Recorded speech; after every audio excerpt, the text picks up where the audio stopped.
लिए लोगों ने नबी को माज़ल्ला चमार भी कहा, बर्दाश्त किया। लोगों ने पथराव किया, बर्दाश्त किया। लोगों ने नबी के जिस्म को लहूलुहान किया, मुस्तफा ने बर्दाश्त किया। आज थोड़ी सी बारिश नाजिल हुई है तो बरसाती लेके चले हो, छाता लेके चले हो। याद रखना दीवानो, जमीन के ऊपर बाप काम आता है, मरने के बाद जमीन के नीचे रसूले पाक काम आते हैं। बावजूद उसके आप शब्बेदारी और बज़्म मुस्तफ़ा में जागे हो। याद रखो दुमका वालों, अगर ये अदा बारगाहे मुस्तफ़ा में मकबूल हो जाए, तवज्जो चाहो, अगर ये अदा बारगाहे मुस्तफ़ा में कबूल हो जाए और नबी ये करीम खुश हो गए तो रब तबारक व तआला खुश हो जाएगा। और जब परवरदिगार राजी हो गया हमसे आपसे तो अल्लाह ताला ने जन्नत नबी के गद्दार के लिए नहीं, नबी के वफादार के लिए। इसलिए जब नबी का नाम आए तो सीना ठोक के या रसूल अल्लाह कहना चाहिए। क्यों कहना चाहिए? उलमाए किराम बैठे हैं, अमा यार वो उसका नबी होगा जो मर के मिट्टी में मिल गया होगा, सड़ गया होगा। सुन्नियों का अकीदा बोलता है, सुन्नियों का ज़मीर बोलता है नबी ये करीम जिंदा, सिद्दीक की सदाकत जिंदा, उमर की अदालत जिंदा, उमर की अदालत जिंदा, उस्मान की सखावत जिंदा, अली की शुजाअत जिंदा, हुसैन की शहादत जिंदा, कुरान करीम जिंदा, हमारी मस्जिदें जिंदा, उलमाए किराम जिंदा, सिद्दीकीन जिंदा, शोहदा जिंदा, सालेहीन जिंदा, ताबीईन जिंदा, तबा ताबीईन जिंदा, रकाबानी के मोमिन मुसलमान जिंदा। और कमाल की बात तो ये है कि हमारी सुबह जिंदा है, हमारी शाम जिंदा है, हमारे दिल के तख्ती पर नबी का नाम जिंदा है। हमारा यार इस वक्त तो मजमा से ठोक देना चाहिए एक नारा कोई नौजवान को खड़ा होकर के। पहले आसमान अपना काम कर रहा था, हम कशमकश में पड़े थे और बारिश को बार बार उलमाए किराम यही दुआ दे रहे थे, ए बारिश अगर तुझे बरसना था तो आज दुमका में बरसने की जरूरत नहीं थी, तुझे तो करबला के वादी में बरसना था जहां से शक्ति कलियां प्यासे दम तोड़ रही थी, जहां अली अस्कर दम तोड़ रहे थे, अली अकबर दम तोड़ रहे थे, वाली सकीना दम तोड़ रही थी।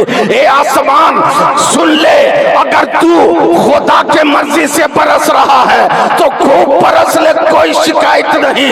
अगर अपनी मर्जी से बरस रहा है तो याद रखना ए बादल तू कितनो बरस ले, रकाबानी के नौजवानों के सेहत पर कोई असर नहीं पड़ेगा, कोई असर नहीं पड़ेगा। इसलिए कि ये सेहत खुदा ने कागज के पुर्जी से नहीं बनाया है, ये सेहत तो उस काम के लिए है कि हम बारिश में भी भीग सकते हैं, हवा से भी मुकाबला कर सकते हैं, बारिश से भी मुकाबला कर सकते हैं। हम उस नबी के याद दीवाने हैं, उस नबी की शान में जमाने वालों को दिन रात चैलेंज करते हैं। ए दुनिया वालों, घर में आग लगा दो बर्दाश्त कर लूंगा, मेरा बाजू काट लो बर्दाश्त कर लूंगा, मेरी गर्दन ले लो बर्दाश्त कर लूंगा, लेकिन नबी की शरीयत पर अगर हमला किया, अगर नबी की जात पर हमला किया तो ये भारत भारत नहीं रहेगा। इसलिए कि हम अपनी जान के लिए नहीं, नबी की शान के लिए जीते। उनके आंगन में नूरे रब्बुल आलमीन की विलादत बासादत हुई। आसमान अपना काम किए चला है, वाह रे आशिके मुस्तफा। मैंने देखा उस दिन जब जुलूस मोहम्मदी पाला जोड़ी की धरती की तरफ चला है दीवाना, किसी के हाथ में छतरी है, कोई बरसाती में है, सिर्फ 10 मिनट तकरीर करने का मौका मुझे मिला था। हम सोच में पड़ गए, या अल्लाह पैगंबर आजम आए तो आते ही सर सजदे में, उम्मत का गम, आंखों में आंसू का सैलाब लिखे। वाह रे आशिके मुस्तफ़ा, खुदा का इम्तिहान जारी है बंदों के लिए, आजमाइश की की घड़ी उतरी है। अंबियाए किराम पर भी आजमाइश की घड़ी आई, औलियाए किराम पर भी आजमाइश की घड़ी आई, बंदों पर भी आज आजमाइश की घड़ी आई हुई है। हवा से मुकाबला करो, बारिश से मुकाबला करो, बिजली से मुकाबला करो। याद रखो, मैंने सिर्फ एक ही जुमला कहा था, ए दीवानो, आधा जिस्म भीग रहे हो, आधा जिस्म बच रहे हो। ए बरसाती पहन करके जुलूस मोहम्मदी में चलने वालों, कभी आपने सोचा है मुस्तफा जाने रहमत हम जैसे पापियों के लिए रातों रात रोते रहे? उम्मत के गम के लिए लोगों ने नबी को माज़ल्ला चमार भी कहा, बर्दाश्त किया। लोगों ने पथराव किया, बर्दाश्त किया। लोगों ने नबी के जिस्म को लहूलुहान किया, मुस्तफा ने बर्दाश्त किया। आज थोड़ी सी बारिश नाजिल हुई है तो बरसाती लेके चले हो, छाता लेके चले हो। याद रखना दीवानो, जमीन के ऊपर बाप काम आता है, मरने के बाद जमीन के नीचे रसूले पाक काम आते हैं। ले जाइए हमें यजीद की जिंदगी, 100 साल की जिंदगी यजीद के मिले तो उसे ठोकर मार दो, और चंद मिनट की जिंदगी अगर हुसैन के मिल जाए तो उसे गले से लगा लो।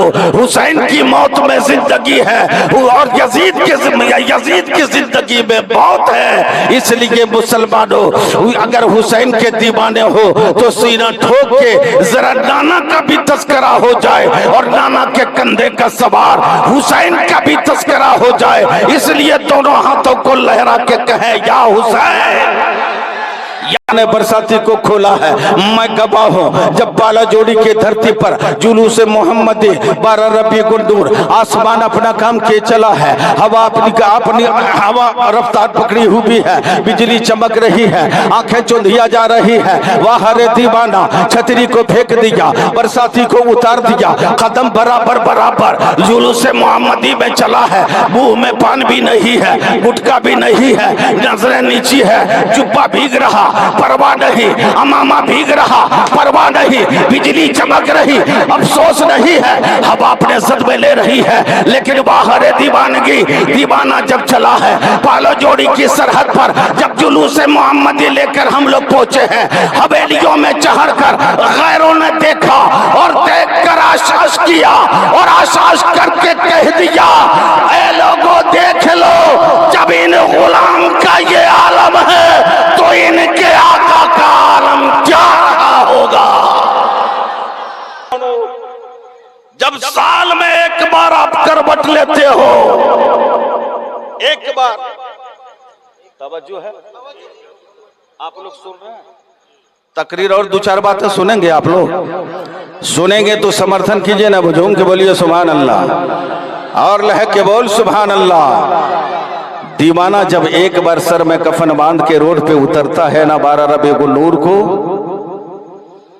तो वर्दी वाला परेशान हो जाता है, बैरियर लगा दिया जाता है, नो एंट्री आइड होती है। एसपी की गाड़ी है, अनुमति नहीं, डीएसपी की गाड़ी है, रोको। पार्लियामेंट की गाड़ी आई है, जाने दो, नहीं, रुक। क्या दीवानगी है, क्या जुलूस मोहम्मदी है।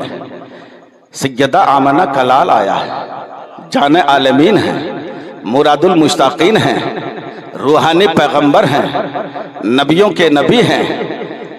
अमा यार, चांद में तो दाग है, रसूल पाक के चेहरे में कोई दाग नहीं है। 14वीं के चांद से ज्यादा खूबसूरत है। उस नबी के दीवानगी का, उस नबी के गुलाम, उस पैगंबर आजम के गुनहगार उम्मतियों के दीवानगी का आलम तो यह है। बाबू दे रहे हो तो फेंको मत, 2 रुपया किलो हम थोड़ो हैं। डंडा लेके कभी दाएं भागता है, कभी बाएं, कभी आगे, कभी पीछे। आहा, जब एक बार आपने वो तेवर दिखाया है, बड़ी नुक्ते की बात बता रहा हूँ, झूम के बोल सुभान अल्लाह। जब एक बार साल में नबी का दीवाना रोड पे उतरा है, अच्छा लिबास है, खूबसूरत जुब्बा है, सर पे अमामा नहीं तो टोपी है, मुंह में पान गुटका नहीं है, खूब पाको साफ होकर नजरें नीची करके जुलूस मोहम्मदी को लेके आप चले हो। खूबसूरत लम्हा है, आका की आमद मरहबा, पेशानी में पट्टी है, हाथ में हरी झंडी है, आका की आमद मरहबा, ताहा की आमद मरहबा। ए दीवानो, जब साल में आपने एक करवट लिया है तो कसम खुदा की वो उमंग आज दिखाओ थोड़ा सा हमें, वो रबीउल नूर की तारीख दिखाओ हमें आज थोड़ा सा। मैं एक कीमती बात बताने जा रहा हूँ, मेरी पूरी तकरीर भूल जाइएगा, एक बात याद रखिएगा। पाला जोड़ी के धरती से चलकर आने वाला किसान का बेटा क्या कह के गया है, याद रखो मुसलमानों, जब साल में आप एक मर्तबा दीवानगी का सबूत पेश करते हो, हुकूमतें कांप जाती हैं, कुर्सियां हिल जाती हैं, मीडिया वाला आज तक परेशान है, कितनी तादाद में है, कितनी संख्या में है, ये मजमा कहां तक, ये रैली किनकी निकली हुई है। जवाब देने वाला जवाब दिया था, ये दुनियादार की रैली नहीं है, ये अहमद मुख्तार के दीवानों की रैली है। मत छेड़ो इसे मत छेड़ो, जाने की अनुमति दे दो, हरी झंडी आगे आगे लेकर के भागो। एसपी की गाड़ी है रोको, डीएसपी की गाड़ी है रोको, पार्लियामेंट की गाड़ी है रोको, दारोगा की गाड़ी है रोको। वाह हरे दीवाना, नाज शरीफ गुनगुनाते हुए, दुरूद पाक पढ़ते हुए, नजरें नीची है, आका की आमद मरहबा कहते हुए आप दीवानगी का सबूत आपने दिया है और आप चले हैं जुलूस से मोहम्मदी। एक दिन जब आप बाहर निकले हो 25 रुपए 25 पैसा तो मीडिया वाला कैलकुलेटर न कर सका, पत्रकार आज तक घूम रहा है लेकर के, उस दिन का मुकाबला आज तक नहीं कर सका। हुकूमत कांप गई, कुर्सियां हिलने लगी। ए दुमका के मुसलमानों, ए रका बनी के बादशाहों, सुन जाओ, ये किसान का बेटा आपसे विनती करता है, एक काश जब एक बार आप साल में करवट लेते हो तो हुकूमत कांप जाती है, संविधान हिल जाता है, हुकूमत थर्रा जाती है। एक काश अगर वही जनसैलाब, वही तूफान, वही तेवर, वही उमंग आपने अगर फजर में दिखा दिया, जोहर में दिखा दिया, असर में दिखा दिया, मगरिब में दिखा दिया, ईशा में दिखा दिया, तो दिखा देने के बाद आपका भी बाजू तड़फेगा, आपका भी चेहरा उमंग होगा, आपका भी कदम आगे बढ़ेगा और जमाने वालों को आप चैलेंज कीजिएगा। ए जमाने को फिर सुनो, ए दुनिया के गद्दार, ए मेरे मस्जिद के दुश्मनों सुनो, ए काबतुल्लाह के गद्दारों सुनो, मेरे मस्जिद के एक ईंट खिसका के दिखा दो, मुसल्ले को खिसका के दिखा दो। याद रखना, अभी तक तो जमाना करबला की तारीख पढ़ा है, करबला देखा नहीं है। दुनिया वालों ने करबला की तारीख पढ़ी है, करबला देखा नहीं है। अगर मेरी मस्जिद पर हमला किया, अगर कुरान पर हमला किया, अगर मदरसे पे तूने उंगली उठाई तो याद रखना, ये भारत भारत नहीं रहेगा, इसलिए कि भारत किसी के बाप की पपोती नहीं है। भारत अगर जागीर है तो हिंदल वली गरीब नवाज की जागीर है।